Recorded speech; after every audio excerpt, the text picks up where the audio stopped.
एलोरिया, एक शहर जो अजीब सी रोशनी में नहाया हुआ है।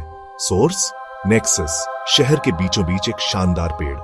इसकी चमकदार शाखाएं आसमान की तरफ जाती हैं, पत्ते हवा में राज की बातें करते हैं। लेकिन नेक्सस में सिर्फ खूबसूरती ही नहीं थी, इसमें किस्मत के धागे थे, चमकदार डोर जो हर नागरिक को जोड़ती थी। ये धागे जिंदगी से धड़कते थे, जज्बातों से। हंसी इनकी लंबाई में रोशनी की लहरें भेजती थी, गुस्सा इन्हें चिंगारी और भड़कने का कारण बनता था। एलोरिया में जिंदगी इन धागों के इर्द गिर्द घूमती थी। फिर भी इस अद्भुत घटना के नीचे बेचैनी की एक लहर हमेशा बनी रहती थी। कैल अलग था। वह हमेशा धागों को, उनके हल्के बदलाव और कंपन को नोटिस करता था। एक शांत, चौकस लड़का। वह लोगों की संगति से ज्यादा किताबों को पसंद करता था। यह तब बदला जब उसकी मुलाकात मीरा से हुई, एक जिंदा दिल लड़की जिसकी हंसी नेक्सस की तरह ही चमकदार थी। सॉरी, मैंने तुम्हें वहां नहीं देखा। कोई बात नहीं, सबसे अच्छे लोगों के साथ भी होता है। मैं मीरा हूँ वैसे। जैसे ही उनके हाथ आपस में टकराए, उनके धागे एक अनोखी गर्माहट से जल उठे।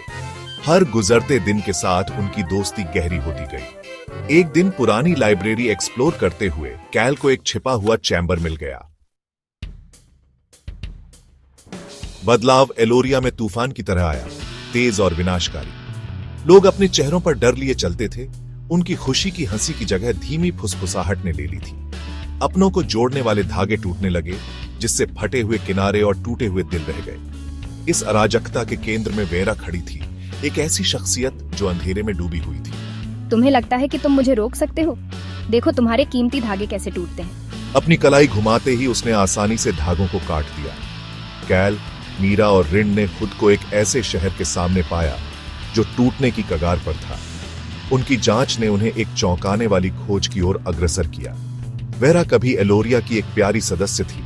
उसकी हंसी उनके अपने स्कूल के बड़े हॉल में गूंजती थी। समझने की सख्त जरूरत से प्रेरित होकर कैल ने प्राचीन ग्रंथों में गहराई से खोज की। उसने बुनकरों के बारे में सीखा, जो लोग भाग्य के धागों में हेरफेर करने में सक्षम थे। लेकिन ग्रंथों ने एक काले पक्ष की ओर भी इशारा किया, एक निषिद्ध शक्ति जिसने इन संबंधों को पूरी तरह से तोड़ने की अनुमति दी। इस नए ज्ञान का भार, यह मेरे कंधों पर भारी पड़ता है। मैं कटे हुए धागों को जोड़ सकता था, हमारे शहर पर लगे घावों को भर सकता था, लेकिन कीमत, यह एक ऐसी कीमत है जिसका भुगतान करने को मैं तैयार नहीं हूं। प्राचीन ग्रंथों में एक संतुलन के बारे में बताया गया था, जिसे बनाए रखने की आवश्यकता थी। हर जोड़े गए धागे के लिए दूसरे को काटना पड़ता था। इस बीच वेरा ने अपना उत्पाद जारी रखा। उसकी हरकतें और ज्यादा साहसी और ज्यादा लापरवाह होती गई। इन्हें देखो, सब अपने डर और निराशा में अकेले हैं। उन्हें लगा कि वे सुरक्षित हैं, नेक्सस से एकीकृत हैं। मूर्ख। एलोरिया के नागरिक, जो कभी नेक्सस की झिलमिलाती थ्रेड्सियों से एकीकृत थे, अब अलग थलग पड़ गए थे। अपने डर और निराशा में अकेले थे। विनाश का सामना करते हुए कैल ने एक फैसला किया। वह वेरा का सामना करेगा, उस लड़की के भूत के साथ तर्क करने की कोशिश करेगा जिसे वे एक बार जानते थे। मुझे उसे जुड़ाव की गर्माहट, अपनेपन की खुशी की याद दिलानी होगी। मुझे कोशिश करनी होगी। जैसे ही कैल, मीरा और रिन वेरा के सामने खड़े हुए, हवा तनाव से भर गई। एलोरिया की कभी परिचित सड़कें अब एक उजाड़ युद्ध का मैदान थीं, जो कटे हुए बंधनों के अवशेषों से अटी पड़ी थीं। वेरा प्लीज, ऐसा मत करो, हम तुम्हारी मदद कर सकते हैं। उसके शब्दों का जवाब एक क्रूर मजाक उड़ाती हंसी से मिला। मेरी मदद करो? तुम मेरी मदद नहीं कर सकते, कोई नहीं कर सकता। वेरा की आवाज, जो कभी गर्मजोशी से भरी होती थी, अब तेज और ठंडी थी।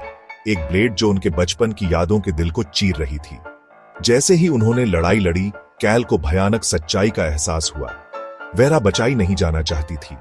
उसे विश्वास था कि वह एलोरिया को आजाद कर रही है, उसके नागरिकों को नेक्सस के नियंत्रण की बेड़ियों से मुक्त कर रही है। वह सोचती है कि वह हमें बचा रही है, लेकिन वह केवल और दर्द दे रही है। चरमोत्कर्ष एक बुरे सपने की कष्टदायक धीमी गति से आया। बुनकरों के निषिद्ध ज्ञान का इस्तेमाल करते हुए कैल को एक चुनाव करने के लिए मजबूर होना पड़ा। अपने शहर को बचाने के लिए उसे उस धागे को काटना पड़ा जो उसे वेरा से जोड़ता था। आई एम सॉरी वेरा, यही एकमात्र रास्ता है।